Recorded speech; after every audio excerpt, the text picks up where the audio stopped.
2024 में होने वाले लोकसभा चुनावों में कौन कहां से चुनाव लड़ेगा, इसको लेकर चर्चा शुरू हो गई है। सीट बंटवारे और अपने नंबर बढ़वाने के लिए नेता अब अपने शीर्ष नेताओं के चक्कर लगाने लगे हैं।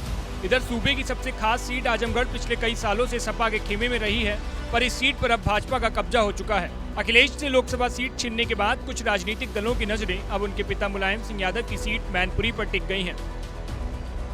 सालों से सपा खेमे के कब्जे में इस सीट पर अब शिवपाल यादव ने भी ताल ठोकने के संकेत दे दिए हैं। प्रसपा अध्यक्ष शिवपाल यादव ने मुलायम सिंह यादव के चुनाव न लड़ पाने की सूरत में खुद मैनपुरी लोकसभा सीट से मैदान में आने की बात कही है। शिवपाल से जब मैनपुरी से लोकसभा चुनाव लड़ने की बात पूछी गई तो शिवपाल ने कहा कि वह चाहते हैं कि नेताजी स्वस्थ रहें और फिर से चुनाव लड़कर जीतें। अगर वह नहीं लड़ना चाहते हैं तो देखेंगी तब क्या हालात मोड़ लेते हैं। आपको बता दें कि मैनपुरी से मुलायम सिंह अभी सांसद हैं। अब इससे ये तो साफ हो गया है कि अगर मुलायम सिंह यादव 2024 का लोकसभा चुनाव नहीं लड़े तो पूरी संभावना है कि शिवपाल यहां से चुनाव लड़ जाएं। और अगर शिवपाल चुनाव लड़े तो ये तय माना जा रहा है कि भाजपा उन्हें समर्थन दे सकती है।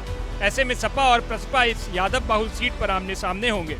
अपने एक बयान में शिवपाल ने कहा कि अखिलेश के साथ हमारा अनुभव बहुत कड़वा रहा है। हमें कई बार धोखा मिला है। हमने सपा से बेहतर रिश्तों की उम्मीद में 5 साल गंवा दिए। इस विधानसभा चुनाव में एक सीट पर मान जाना मेरी बड़ी भूल थी, लेकिन हमारी मजबूरी थी।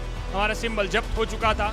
हम अब अखिलेश के बारे में बात नहीं करना चाहते हैं, पर एक बात तय है कि अगर उन्होंने हमारी बात मानी होती तो आज प्रदेश में सपा सरकार चल रही होती। शिवपाल यही नहीं रुके। अपना दर्द छलकाते हुए उन्होंने कहा कि अखिलेश ने चुनावों के वक्त हमें स्टार प्रचारक तक नहीं बनाया।